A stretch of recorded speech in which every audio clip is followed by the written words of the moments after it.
Hey, what's up, dude? It's me, Mr. Airon here, the cool dude here. Welcome back to another video. How are you guys doing today? So today's video in the History Buff channel, we've got, I'm going to be doing doing this video, we're going to be doing about both the Great Depression slides, and there's another slide that I want to show you. It's about the FDR's New Deal here. So basically what we're going to be covering over in this video is like, what are the causes that caused the start of the Great Depression here, and like how did it turn from an economic downward slump, and how did like people were running out of money, how they were poor, and also more importantly, how did the stock market crash, and how is the government losing a lot of money, and so on and so forth here. But before we get into this video, I want to be sure that if you guys want to see more history content like this, then what are you waiting for? Please be sure to hit the like button, subscribe to my channel if you're new, don't forget to comment, and turn on the bell notifications. That way you get notified by every video that I'll be posting in the channel. And yeah, so now let's get to it. So, the Great Depression from 1929 to 1939. So before we also get into this, I want to also let you guys know, maybe write this your answers for this focus question here that you guys can write in the comments below, is about what can we learn about the economy and the Great Depression from examining the economic statistics. So if you guys know how we could basically examine from the Great Depression and the economy, both to get into economic statistics, please share your ideas and thoughts into the comments down below here. Alright, so now let's go to part 1, context for the Great Depression. Alright, so consumption of the 1920s. So first is that for many middle-class Americans, the 1920s was a decade of unprecedented prosperity. In other words, people were making money and spending money. Rising earnings generated more disposable income for the purchase of consumer goods like radios, cars, vacuums, and beauty products and clothing. Installment or credit soared during the 1920s. About 60% of the furniture and 75% of all radios were purchased on installment plans. Consumer debt was more than doubled between 1920 and 1930. Banks offered the country's first home mortgage. A mortgage is if you guys don't know what a mortgage is, it's basically a loan that given to the people in order for them to buy a house.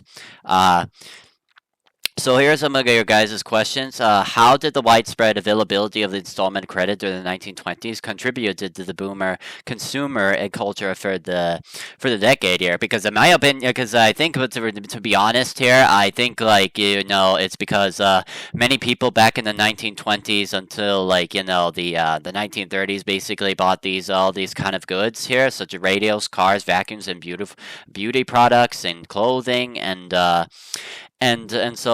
also by paying more borrowing mortgages to loans to pay of the new house there, and also that this was also during the time within the 1930s, early 1940s, where where I mentioned also that radios have been involved, and yeah, So what we're going to be going over through the 1920s here, so which is basically, this is also during a time period known as with women as dancers and flappers, and many black African Americans that were also from the South to find jobs and opportunity in the North here after the U.S. Civil War, and then at the end of the Reconstruction. And where they were playing a bunch of jazz known as this, and culture, African American culture, which became part of what is known the Harlem Renaissance. And we're also going to be covering over, this is also, not to forget also, this is also the time period of the Prohibition era, and basically to ban the consumer and the consumption of alcohol, and because many people thought it would then basically make drunk workers and cause child abuse, and also and because they wanted to stop all that, and they thought basically to make Americans citizens a lot more happy again here. But many of the law legislators did do this here. However, it created a lot more crimes than expected here. And some of the lawmakers think that they were drinking alcohol from themselves here. And it would be that being like the men like Al Capone here, who was one of the notorious mobsters during the Prohibition era, and who were selling consumption of alcohol throughout the country, and basically also had some of the men, the men that captured the banned consumption of alcohol, would led to later to the St. Valentine's massacre of 1999 here, and in which then many people, which was basically it was alcohol is the news that was basically widespread around the world. But eventually this law would then basically would eventually have been lifted in the coming years. And then this was also the time where basically it was also where they built also with the new cars. And what I mean by that is basically the new the new automobile cars here that that was created during around this period, which I'll get to later. And we'll also go over also women's dresses and men's business clothing here, which I'll get to that part later here. So yeah, and anyways, let's keep going here. And so here are the two questions that I also want to get to guys to comment is: how did the widespread availability of installment credit during the 1920s contribute to the booming consumer culture of the decade?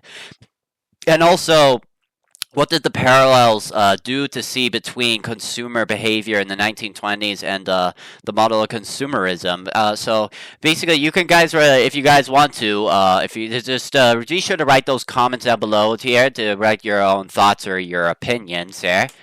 Alright, so now let's go to the next. Okay, so here's all the pictures here these are the automobiles that were created around both the 1920s and the 1930s in America, and where they were early, where they were early models of these automobile cars here. Watch the Ford to go in the buy here, which many of those cars are basically, you could see also the prices on the newspapers. Like the one on the left here is about $780, whereas the one right is $725 there. Which is these cars were actually have been created by a guy with the Ford, which the cars were called the Ford, which was named after this guy who was named Henry Ford here, the guy who basically created the Model T of the automobile cars here, so that way it could be used for good people to go out and used for transportation. And then also what you see also on the right, another piece, two pictures on the right is just the 6 minutes to wash the tube full here. So this is the grandest washer the world has ever known. So easy to run, and it's almost fun to work it. Makes clothes spotlessly clean in double quick time. 6 minutes finishes the tub full. Any woman can have a 1900 gravity washer on 30 days free trial. Don't spend money. If you are responsible, you can try it first. Let us pay for the fright. See the wonders it performs. Thousands being used. Every user delighted, and they are write us bushels of letters telling how it saves work and worry. It's sold on little payments. Write for fascinating free book today. Address the 1900 Washer Corporation, 145 Henry St. Binghamton, New York. If you are in Canada, address Canadian on 1900 Washer Co. 355 Yonge St. Toronto, Canada. So basically, guys, what this if you guys don't know what this tub full basically really is, it's basically used for women, and it's kind of basically more to wash, basically how it's used back then to wash your clothes here. If your clothes gets any dirty or dust that's maybe covered up here, and you use this thing and add soap and water here, so that way it's gets clean and fresh that it was used back then here. All right, so now we got more, and so here's our also more images here that I also want to show you. So first we have like basically this one right here, the new lemon clementable refrigerator here. So this is basically like a refrigerator where you could like basically use this as like basically to house like all your food and like all your drinks and cake, cheese, and fruit and apples and bananas or oranges or any kind of fruits or veggies.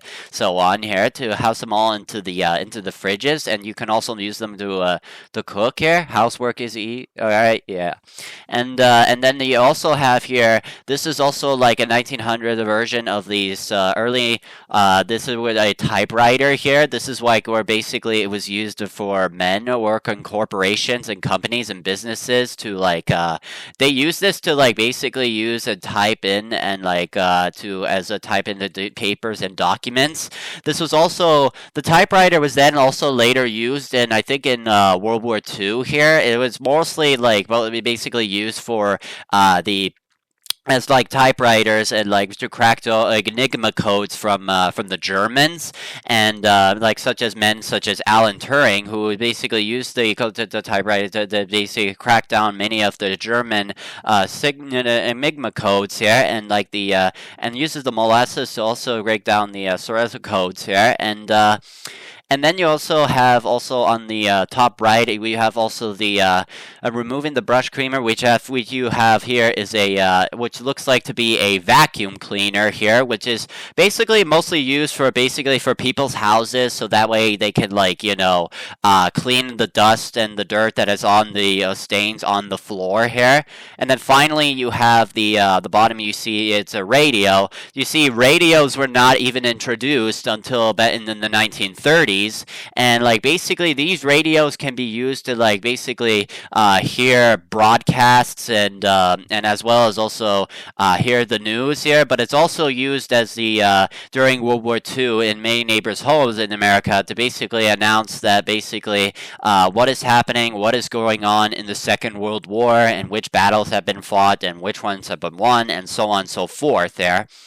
Alright, so and here I want to also look and focus on the 1920s and 30s, like both the dresses and clothing for both the women and men here. So starting with the left here for women here, you can see that the women back then they wear mostly like basically these are those high heel. They usually wear back then those high heels, and they also wear like these big these big jackets here, the jackets and. Sometimes they can also be wearing also these little bag caps or like beanies here, and they usually wear this like on the outside during sometimes they get a bit daily business here when they're all going out I don't know coffee or something or they hang out with men or like get out of a restaurant or and sometimes hang out with friends or something like that and all that kind of stuff here. But usually their prices are like from $14.98 to all the way to the very more expensive $35 here and focusing on also the men's here kind of similar though and so basically these men like basically they have more these suits that are basically more woolen and wool here and like they're gray black and sometimes brownish little colors here and they sometimes also wear those hats too. They most likely just like basically wear this to like basically they are here in this case that says on the bottom to work at like at a bank here, but it could be also like basically like other jobs too. Like it could be business or I guess like work in a restaurant or like basically souvenirs or I guess like and so maybe so many others too here. So yeah, so and their prices are also like goes from $19 to like 29. So let's just keep going here.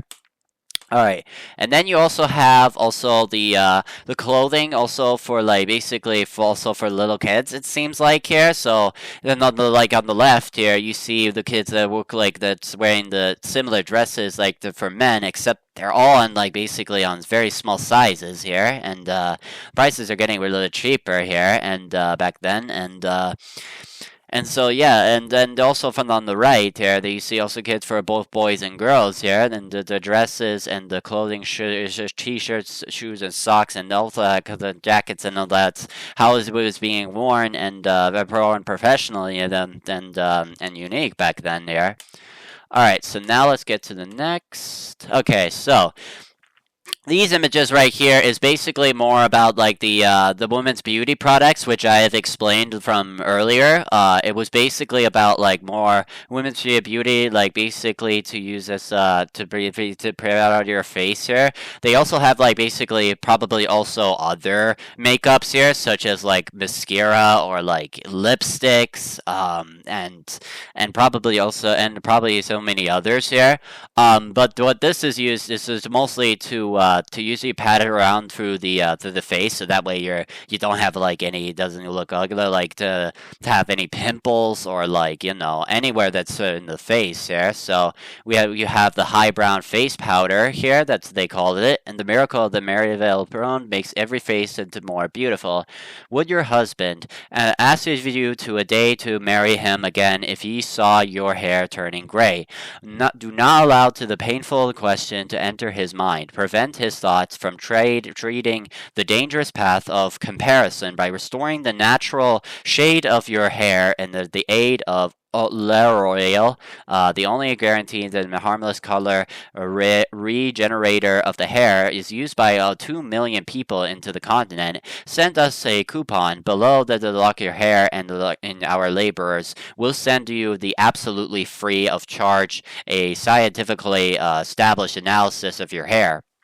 So basically, like, they basically want to use to use this product here because it makes your face also good here, and how why men should then later be attracted to women with all this beauty and stuff, and all to the makeup the women wear here, and not only that, but also like the fashions of wears and dresses and the flappers they used to wear too, that I mentioned from earlier. All right, so. Here's a time period that I'll go over to you guys here in the Roaring '20s. So, 1922, they saw that there are 60 radio stations broadcasting news, music, weather, and more. 1923, stock market begins to 6-year bull run. So that means like the economy is basically striving all the way, like goes all the way up here, extravagantly. And 1925 saw more than 25% of families own a car here, and this was also basically at the time, that I mentioned before, that was created by Henry Ford here, the guy who basically created the Model T, like the early versions of like basically of the cars that were created, so that people can own like basically use a car. And 1926 saw the Air Commerce Act authorized the commercial airlines. So this is also like basically another vehicle that could be also used to use as transportation, like kind of like similar how we use like the airport like now today. So like basically used to travel everywhere here.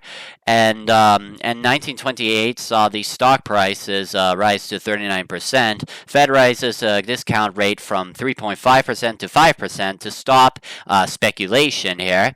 And 1929, there are about 26 million cars registered and 1 billion spent on roads by the end of the decade.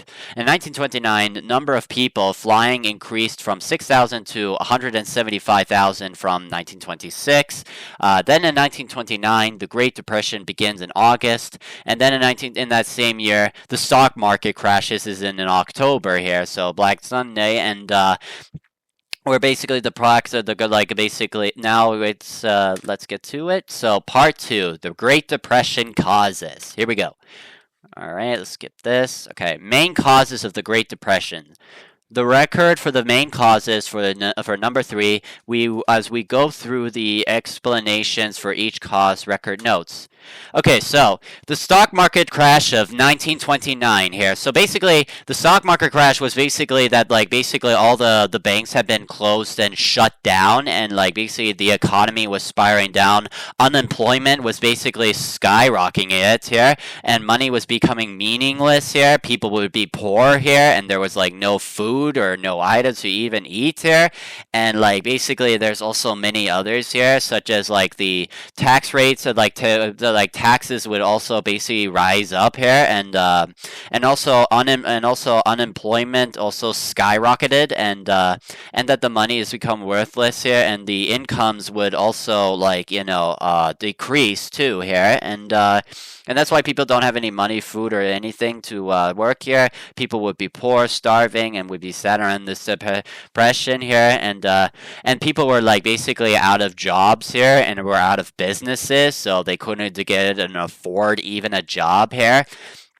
And also, like, that they, and it was also during around the time period, also kind of BBC people also, like, also for kids that are not allowed to also go to schools, and I guess also, like, and also, like, because of because also, like, the items in the consumer, like, basically for consumers and for buying products, they basically, their prices like also basically go and spiraled up here.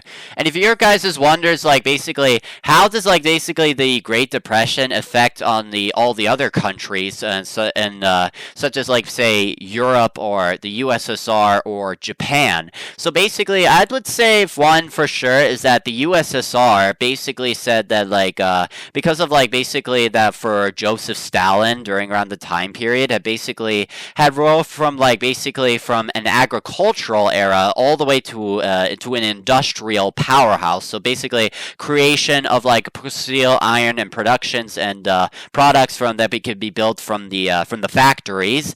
And whereas, like, say for other countries, such as, like, for Great Britain, they just basically said went to the Labour Party from the Conservative Party, which they then changed the gold standards and basically focused on modernization and production, just so for the case of a threat from the rise of Nazi Germany.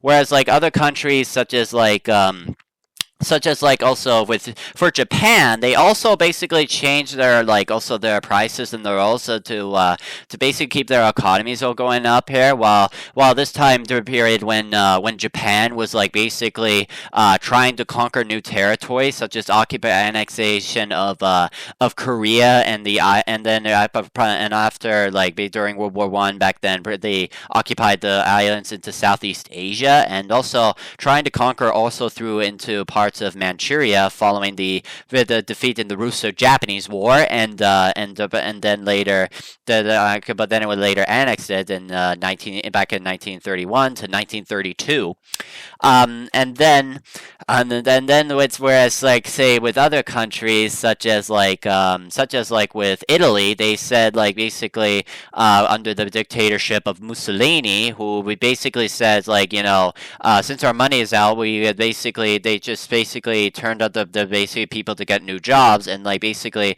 kept their mortgages, like, basic mortgages that basically need to open up here, and jobs and opportunities for many people and Italians.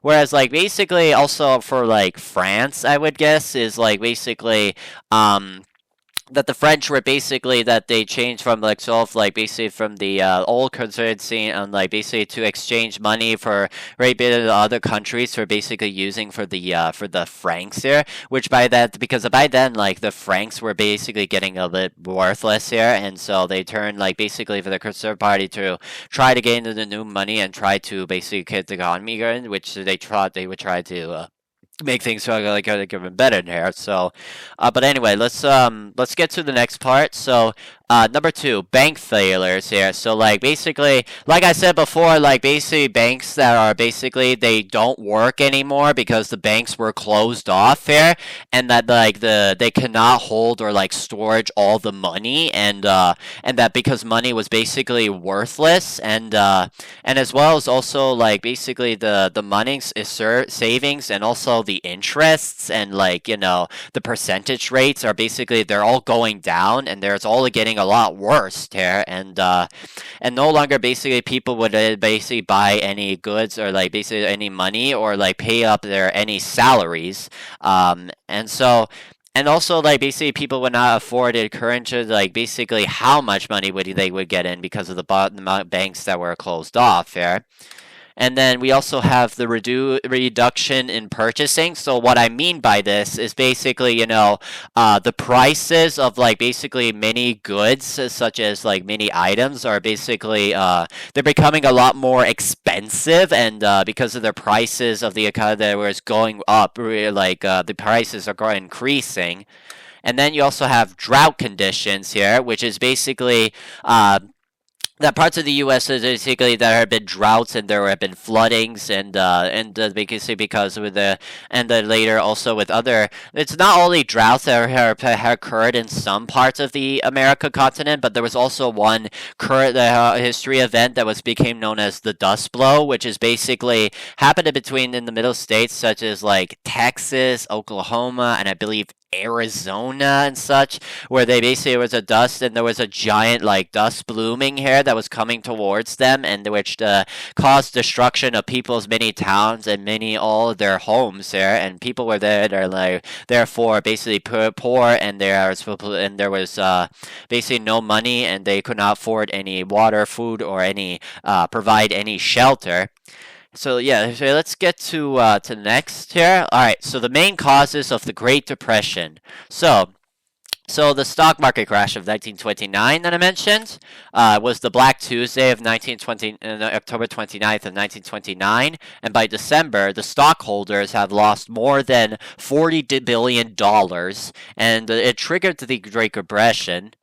All right, so here is the all the images here. So like basically, for example, in this image right here on the bottom left of these men, basically they could not afford like to buy this Model T of a car here, mainly because of like you see on the sign that says $100 will buy this car, must have cash, lost all the stock market. So basically they could not afford this car here because it's $100, which is really expensive, and many of these men could not have any money or enough to buy and afford this car here. Excuse me. And you also see this map on the top here are basically over like hundreds of thousands of people here that are growing up because all of the banks have been being closed down, and many people wanted to basically run to try to get into the banks because they wanted to get all the money and the salaries to basically so that they thought they could basically to house basically to own food and shelter and to basically get their jobs back, but the turns out there around this period it didn't happen here. And this was also, don't forget, this was also during around the time period of the presidency of Herbert Hoover, who basically he was the guy who was a part of like these who was elected president way before the 1939 stock market crash and the Great Depression. And when it happened, Herbert Hoover thought like basically that the economy would basically would heal by itself here, but that's not how economics work though, and like many people hated throughout his presidency because he didn't like bought any jobs or creations of business or opportunities or foods and shelters and everything else that people wanted it. But that we all will get later also into under the presidency of FDR here, which I'll get to later into the next presentation. And then you also have right here a Brooklyn Daily Eagle will say to the panic and the stock crashes, attempt to made to kill Italy's crown prince here. Hollywood fire destroys the films worth millions, and high deputy ground give the 700,000 billions of dollars to Coolidge's drive here. Because back then also like before the Great Depression here, like basically for the movie theaters, it was also during that the time in the 1920s and 1930s was also for the creations of many movies and films and Hollywood here, which would then later become popular later in like the 1960s, where basically it was about the creation of films such as like the original Wizard of Oz movie, and which became popular back then. I think it started in 1939 at the start of basically from the year of the Second World War, and and but before then, like when the crash happened, they don't have any money to even go into to the theaters here, and there's also been many assassins and also many crime rates since like the high been increased since like the Great Depression era, so because people have been really poor and also back then, and also not to even forget like both into the Great Depression and in FDR's like new reforms here,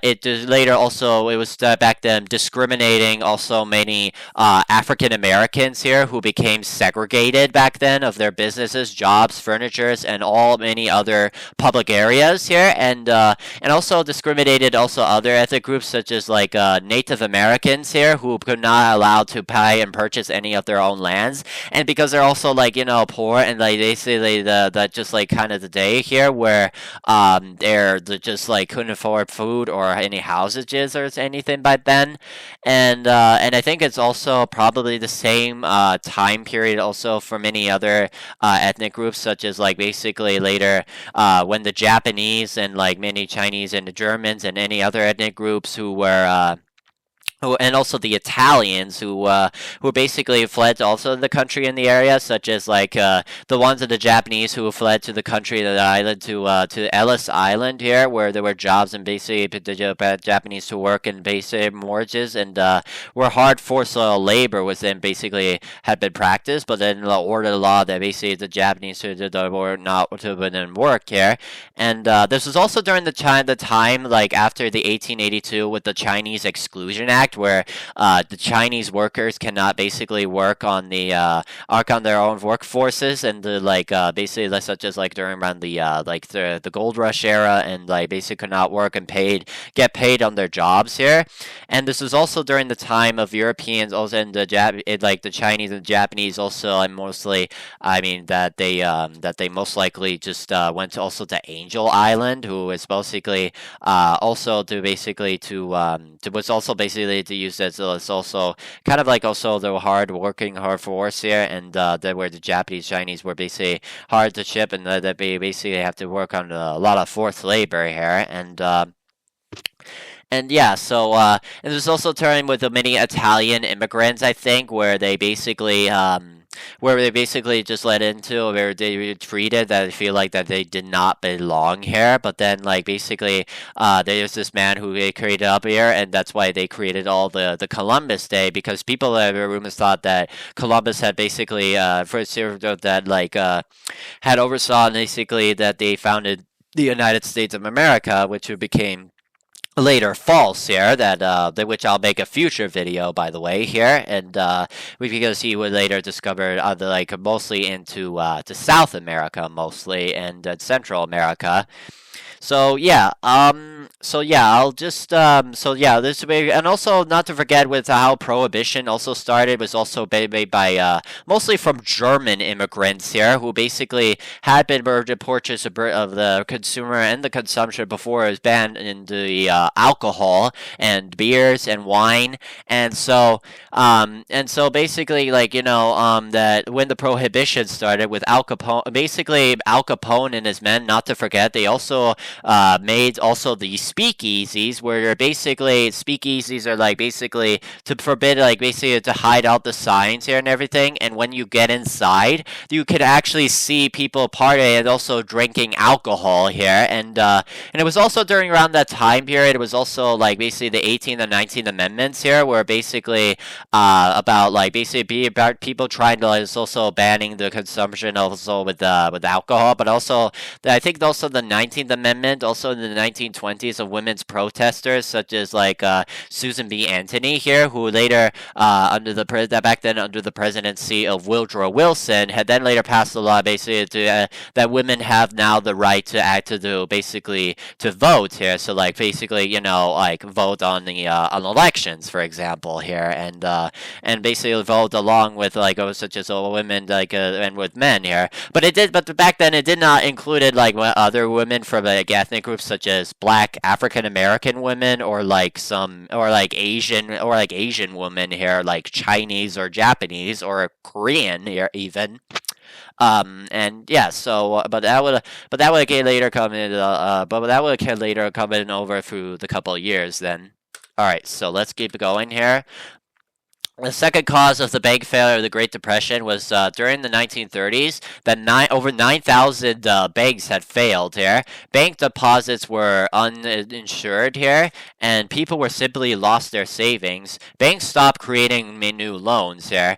So like you basically here you see like an economic graph here where the bank's failures in the 1920s and the 1930s of the Great Depression by Murray Rothbard here, where if you look at the graph here, you can see the most here that was mostly lost here is in 1933, which lost over like 40,000 bank failures back in 1933 to like say the smallest one from like either to the start in 1920 to compare to others like in 1925, for example.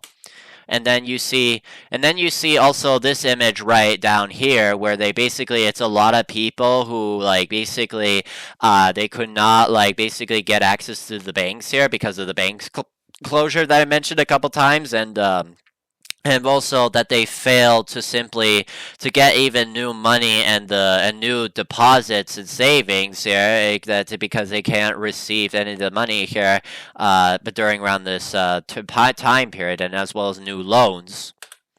Alright, the main causes of Great Depression. So, the three is the reproduction in purchasing. So, individuals from all classes stopped purchasing items. This led to a reduction of number of items produced. A reduction in workforce also.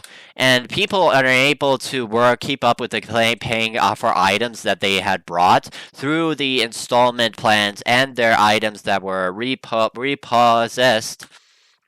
Alright, and now we have another main cause is the drought conditions I mentioned, which the drought that occurred in the Mississippi Valley in 1930, many could not pay their taxes or other debts, and they had to sell their farms for no profit to themselves. And the area was that back then that I nicknamed the Dust Bowl. So basically, like here, you could see like the dark or yellowish color here is like the Dust Bowl states, such as in Colorado, New Mexico, and southern parts of Texas, and also the eastern parts of a bit of Kansas and also Oklahoma. And the area that was most severe dust storm and the damage was mostly between the states of Kansas, Oklahoma, Colorado, New Mexico, and Texas. And the other states, areas that were damaged by the dust storms, like Texas, New Mexico, Colorado, Wyoming, parts of Montana, southern and like western parts of South Dakota, and a bit of North Dakota, and pretty much of all of Nebraska, and pretty much also with Kansas and Oklahoma. And like basically this is shows how like basically how damaging and bad it was for the Dust Bowl here because of damaging people's homes, property, and all their stocked items here and all the goods. And so like many people that they could not pay their taxes and other debts here, and they could not sell any because there's no profit here, and which means they don't have any money to even afford or pay for it here. Alright, but now part 3, the Great Depression statistics. Alright, vocabulary. So, the bank suspensions, it basically means that it includes all banks that are closed to the public, either temporarily or permanently, by supervising the authorities or by the bank's boards of directors because of the bank that is having financial difficulties. An unemployment rate. The unemployment rate is a percentage of the labor force that is willing to be able to work, does not currently have a job, and it is actively looking for employment. The labor force consists of the people of ages 16 and over who are employed or in the activity seeking work here. And the per capita personal income, personal income is the average annual income for the per person here. So like I mentioned before, like the bank suspensions, like basically that have been closed down and everything, that have been causing a lot of people to have financial difficulties here. And the unemployment rate of the Great Depression in the area was basically that it was basically skyrocketing it, and also GDP per capita around this time here had went into a decline in the Great Depression era. And the real GDP, the gross domestic product, is the total market value that defined all goods and services produced in an economy in a given year. And like basically, because before like the Great Depression, like all the stocks and everything that were like basically it was cheaper, and they say people it was easier for people to buy and afford these products. But then later on, like when the Great Depression hit, their like prices had been already and skyrocketed. It was getting a lot more expensive here, and people cannot even afford them. All right, and here are the directions views of the chart below. So using the definitions from the previous slide to help you to interpret the data when you are done. And yeah, okay. So here are the years here from 1929 to 1933. So let's look at the graph together. So let's focus on 1929, which the number of bank suspicions was about 659. Unemployment rate is 3.2%, and the per capita personal income is $698, and the real GDP in millions of dollars was like $951.7. Whereas if you take a look at years like 1930, with the bug suspicion was about 1,352 banks, and the unemployment rate was 8.9%, and the per capita was $619, and the real GDP is $862.1.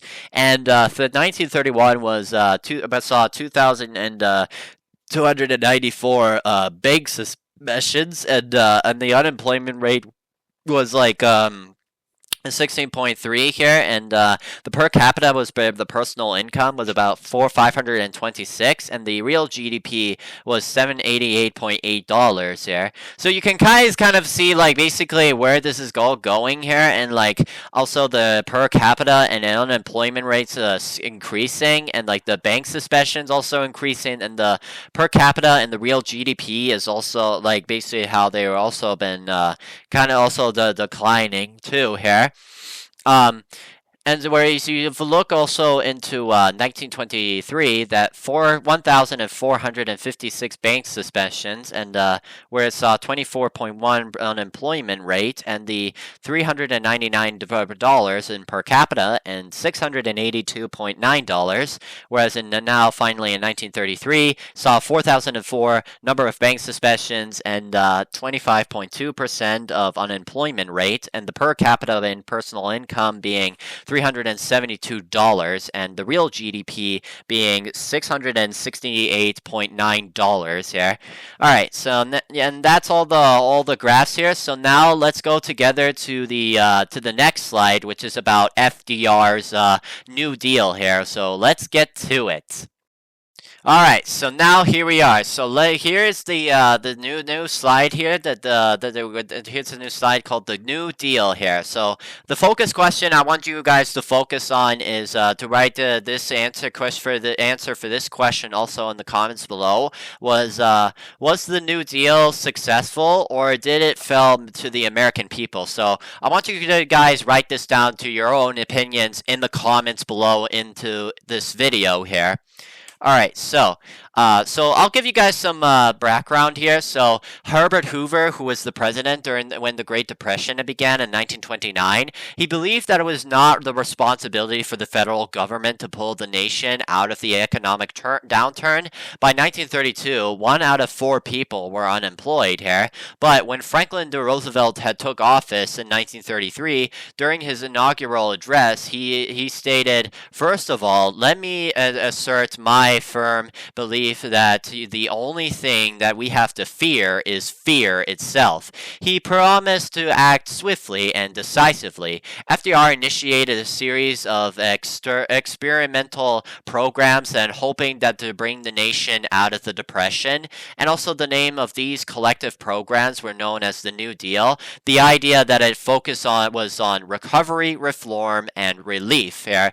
So basically, like, well, the FDR basically, when he took president of us after Herbert Hoover, he basically, when he took office in 1933, what he basically did for his presidency, he was basically that he acted swiftly and decisively. So like he established like many like new unions and programs, and he initiated many jobs and workforces, and also for works for like basically for retirement people, and also like basically opened jobs and programs, like opened up the businesses, opened up the banks, as well as also like opened like many restaurants, and I guess also many film and movie productions and movie theaters, and also like many other jobs such as like recreation, also opening up the jobs for others, say like transportation or boats or docks here, and and I guess also, the other jobs that could be also that would be like the jobs for creation of cars, or like in transportation that I mentioned before, and the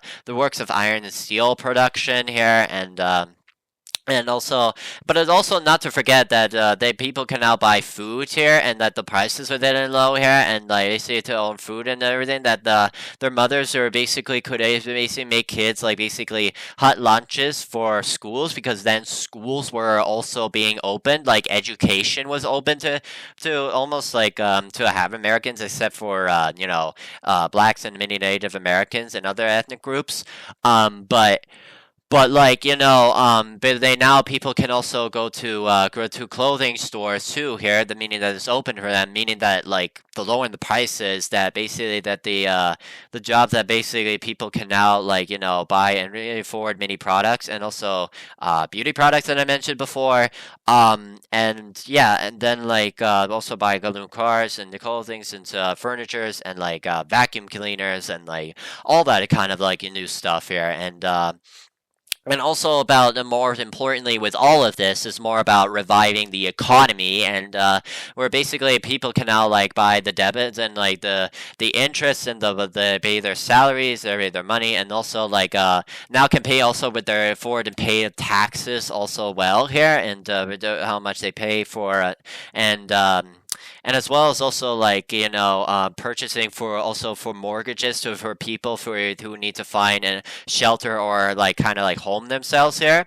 And yeah, so like basically FDR was going with it and working in progress here during around this time period here, and so let's keep going here. So some of the New Deal programs was the Civilian Conservative Corps, which is the responsible for building many new public works and created structures and to trails and the parks that are across the nation. Many groups that were segregated under the CCC, the Golden Gate Bridge was built under the CCC. If you guys don't know where the Golden Gate Bridge is, it's basically located in San Francisco here, which that was being built here. But it was back then, it was dangerous for many workers here to build the Golden State Bridge in San Francisco. It was mostly because because of like weather conditions, like it was called cloud and foggy, so that's why they kind of get the nickname like the foggy like bridge or something. And it's also basically many people workers had basically a few of them some had died while working into the to the Golden Gate Bridge in San Francisco. And it's also and federal housing and administration. It created to combat the housing crisis that was during Depression, that would regulate the mortgages and eventually create what we know today as redlining. More than this in a couple lessons. So if you guys don't know basically what the redlining basically means, it basically means like like it shows like a whole map of like many American cities around the whole country here, where basically you have like you have blue and yellow and red lining. So like basically the conditions for like basically for white people, for black African Americans, also for Asian people too. So like for example, if for white Americans back then, they were living in where like houses and neighborhoods that were more safe and more good and conditions, a good environment of housing in different neighborhoods here. Whereas like African Americans were like basically were in a not so great like like basically not so great and dangerous areas in neighborhoods such as burnings, woods, and fires, houses, and like dams of old houses, and like not a good food, and also like not safer areas in and around the neighborhood. And the same kind of also goes similarly also go to the to maybe people, also to Asian people like Chinese and Japanese people, and somewhat Chinese Americans, also probably Japanese Americans too here, because of the same bad and bad environment and the bad conditions of the housing and neighborhoods for the also for the African Americans back then. So the Works Progress Administration, employed unskilled laborers to create buildings and infrastructure, also provided employment for artisans, musicians, actors, and writers, led by the creation of the National Foundation of the Arts. So what I mean by that is it was also by the 1930s, the improvement in the 1930s, it was basically that they basically from the FDR that basically could provide people to may create and build an art paint of like many of their famous paints and artworks here that can be found in the many arts museums here. But it's also how much money or purchases that people wanted to afford for this specific painting here, and also to the musicians like the jazz here, the Harlem Jazz here that I mentioned before. Like men like Neil Armstrong, that he was just a famous African American who played the kind of the trumpet back then, and violence, and also played music here, all into many bars and restaurants and such, and many actors. So basically people who basically act and played their roles in many 1920s and 1930s movies, and writers. So writers like poetry writers or directors or editors, or people who are like authors who can write and read books and write to assignments or essays, and all that kind of stuff. So there were over 40 major programs under the New Deal umbrella. These were programs that encompass various sectors, including agriculture, infrastructure, finance, labor, and the social welfare. Okay, and yes, so let's see. So here we have also with the pictures of these from the improvement from FDR's New Deal and parts of the Great Depression. So you see one picture on the top right here of the people and women and the children being poor and did not have any money, or that they could not afford here, and whereas you also see basically one that is on the bottom is you can see the creation of the Golden Gate Bridge here, which is in San Francisco, and you can also see many others here. Like this, you see African Americans who are also working hard and were forced labor here into the work program, into the WPA, and where their works on coal mining and infrastructure, where they were basically, but it was African Americans back then, they were still facing segregation and racial discrimination, and same for also with other ethnic groups, such as some with discriminate also some Europeans, and also with many Asian people like Chinese and Japanese people, and probably Korean too. And so you see also another picture on the right. So basically these are the men who were the African, there were most African American men that you can see that were also working for poor labor and unions, and works also for infrastructure here.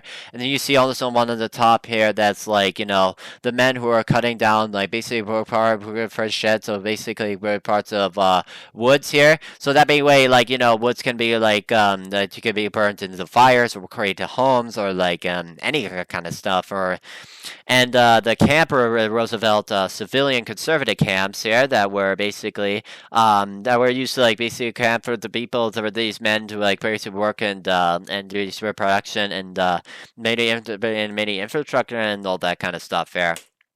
All right, and here's a video here. That you know what? Let's start reacting to this video. I thought here because in my other videos I've not reacted to videos. So let's play a YouTube video of what few people know about the program that saved America by Meg Jacobs in the TED Ed video. So the program that saved America. Here we go. All right, here we go. Let's watch this video. So. Hold on. Let me read this quote real quick. Among American citizens, there should be no forgotten men and no forgotten races. Because one thing, and final thing that I also forgot to mention is that FDR was known back then that he was using also his fire hoses here that were basically used to call out the many of the people men that were working into the factories and production infrastructure. That he called them all the great working men here because of how hard work the men were. That men know if that has to go to work here because of the economy being so productive back then too. So just a side note here. Yeah. All right. In 1932, the Great Depression entered its third winter. 1 in 4 Americans was unemployed, marking the highest unemployment rate in the country's history. Tens of thousands had lost their homes and life savings. Right. And there was very little confidence that Republican President Herbert Hoover could turn things around. Right, so when the election came, voters flocked to his Democratic competitor. Franklin D. Roosevelt promised a new deal for Americans, a comprehensive set of legislation to support struggling citizens and put the country back to work. The massive federal intervention Roosevelt proposed was a radical challenge to the individualist ideals that governed many Americans' lives. But due to the extreme circumstances, he began his presidency with public and political support. With the help of his advisors, Roosevelt's first 100 days in office were perhaps the most eventful of any U.S. president. Right. It's also kind of like basically, like FDR. Another thing that like FDR also did like around his presidency, not to forget also, is that FDR was basically known basically for publishing many over executive orders here, like many other presidents throughout U.S. history. He was also his executive orders that are usually mostly signed by the president is mostly about to establish many welfares, parks, and streets and many public parks and many other public areas, and also constructions of railroads and streets and canals and waters and all that kind of stuff here, and the building of restaurants also. But he later also published during the Second World War that he also had to release an executive order. 9066, I think, where it's basically where 135,000 I think Japanese Americans had to be forced into isolated concentration camps where they basically faced hysteria, racism, and discrimination and separation, and many families were being separated. They were taken out from their homes here, and they had to basically force and work into hard labor here. Some were given some education, and many were then run out allowed here, and many people were basically they were treated back then. But there was also an executive 8802 where basically it kind of basically is the amendment where basically it just bans also kind of the discrimination also of the Union Army troops here, such as white Americans and the black Americans joined the U.S. Army during the Second World War, which some of them might saw service such as either in Europe and mostly also in the Pacific Theater. So yeah, but anyways, but also that would later come in when under President Harry Truman, who in 1948 passes a law that basically bans discrimination over and segregation also into the U.S. Army. In just over 3 months, he pushed over 15 bills through Congress and created an alphabet soup of government agencies to help farmers, workers, and businesses. Right. The New Deal's first priority was stabilizing the banks. Over the previous 3 years, many Americans had withdrawn their savings out of fear the bank would lose their money in bad investments. Right. So to regain the public's confidence, FDR increased federal oversight of commercial banks and created bank insurance to guarantee that any deposited funds would always be available. Next, he established the Federal Emergency Relief Administration, Okay. FDR cataloged each state's need for relief and provided funds to help citizens afford groceries, rent, clothing, coal, and other necessities. Right. Meanwhile, that I mentioned before. The Agricultural Adjustment Administration subsidized farmers and educated them in improving planting techniques. Okay. These policies fed and housed thousands, but they didn't significantly address the New Deal's biggest promise, reducing unemployment. So the Civilian Conservation Corps was established to employ over 250,000 young men for projects like tree planting, irrigation, and fire prevention. The CCC offered on-site work camps that provided food, shelter, and education to those employed, mostly young, single men with families in need of relief. Subsequent programs like the Works Progress Administration and the Tennessee Valley Authority added projects building roads, bridges, and hydroelectric dams. Right. The WPA also funded art, writing, and theater programs. These initiatives and like many cut artists, civilian music, and movie theaters half, and actors, and they did so alongside labor acts that abolished child labor, granted unions the right to collective bargaining, and set the first national minimum wage. Benefits were also created to help those unable to work. The Social Security Act established an old age pension system, Social Security, like basically benefits, that the government gives people money so that way they don't want to die. The New Deal helped some groups more than others. Black Americans were hit hardest by the economic downturn, and the New Deal's impact on Black communities varied widely. In northern cities like Chicago, Black citizens received a large share of jobs, vocational training, and education, with New Deal programs teaching more than 1 million Black Americans to read. Northern Black communities also received an influx of public housing, though it was heavily segregated. In the South, results were less positive. Roosevelt relied heavily on the support of Southern Democrats, who welcomed economic development but fought to preserve white supremacy. They ensured that new labor laws excluded domestic servants and agricultural workers, occupations held by many Black Americans. These politicians and many others also undermined Eleanor Roosevelt's attempts to push her husband toward supporting a federal anti-lynching law. As a result, the New Deal has often been called a raw deal for Black communities, and many modern inequities in housing, employment, and financial stability are partially due to New Deal programs prioritizing white Americans.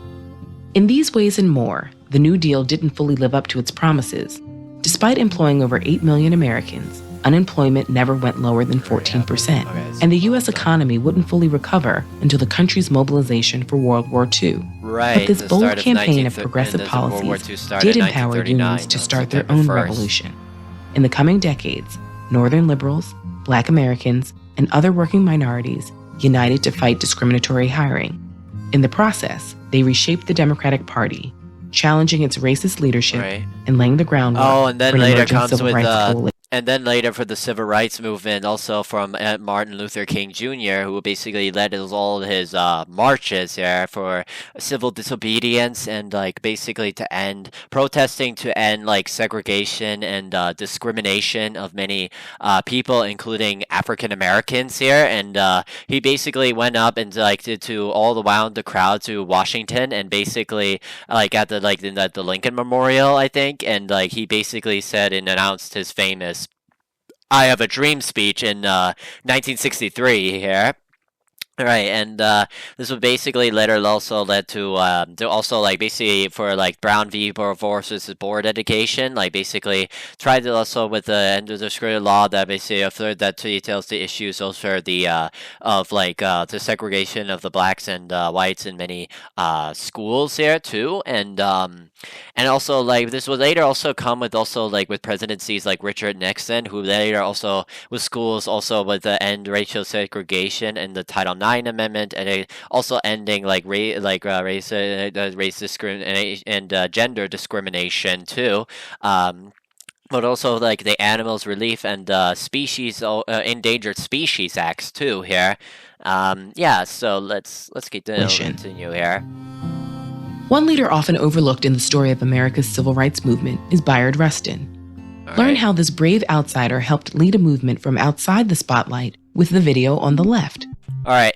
But yeah, let's end this video here. Let me get out here. All right, there we go. All right, now All right, so now finally, let's look at the focus question, which I want to also want you guys to also write your thoughts and ideas in the comments below here. But what was the do you guys think that the New Deal was successful, or did it like fail the American people? Because I mean, in my opinion, I think it was actually both here, because like it was successful, like because it basically made people like have like open up many businesses and like shops, and also basically pay like a money here, and like basically strengthen up the economy, and like basically make people like they make kids like hot lunches for schools, and schools were also open for education, and I think also like businesses and like people can now pay taxes, pay more like mortgages or like their loans or like their savings, and I guess also kind of like increasing their spendings here. And also like many workers and unions and all that stuff there, and also like a creation of public for like public transportation and an infrastructure and industrialization, and also like creation of automobiles, streets and trains and all that kind of stuff, and also probably also like any others like productions and steel industries, and also like workers unions and mortgage, and like basically like also maybe created their minimum wages, I think you guys you could say, and build up shops in the industries, and as well as movie theaters and actors and writers, and also many artists and musicians and other great safe cultures here. So basically, like it was good for many people. However, it was also failure, and also like because it discriminated like many African Americans here, because of like they were getting those jobs where they're still facing discrimination and segregation, and same also kind of goes to also with Native Americans, who are basically could not purchase or afford any lands here, even though it was kind of mostly assessed because of FDR also having to also basically his fire hoses to tell all the good working men here, and like and also like build storages, and like and so many other stuff, like increase the employment, and create jobs and money and saving, and pretty much all that kind of, and infrastructure and mortgages, and basically, and also increasing social security also has been pretty important too here, I guess, and paying taxes and money and spending too, so that stuff here. But okay, so I think that's pretty much it for this video of me and that's it. Like here covering me both the Great Depression and and FDR's New Deal here. I hope you guys did enjoy this video here, and if you guys did, what are your guys' thoughts and opinions on the Great Depression and the New Deal of the questions that I explained? Please be sure to not forget to share your ideas in the comments down below in this video, and yeah, I'll probably see you guys in my next in my next video here. So yeah, I'll probably do in my next video. I'll probably maybe think about is probably do either a video about history's greatest philosophers, or I'll do maybe a YouTube like reaction video of like many real history YouTubers, such as like say the History Matters channel, for example. But other than that, I think that is pretty much it. I hope you enjoyed it, and I hope you guys did learn something new here. And if you did, and if you want to see more content like this, then what are you waiting for? Please be sure, don't forget to hit the like button, subscribe to my channel if you're new. Don't forget to comment and turn on the bell notifications. That way you get notified by every video that I'll be posting in the channel. And yeah, so I'll see you guys in my next video. So, Mr. Airon's out. Peace.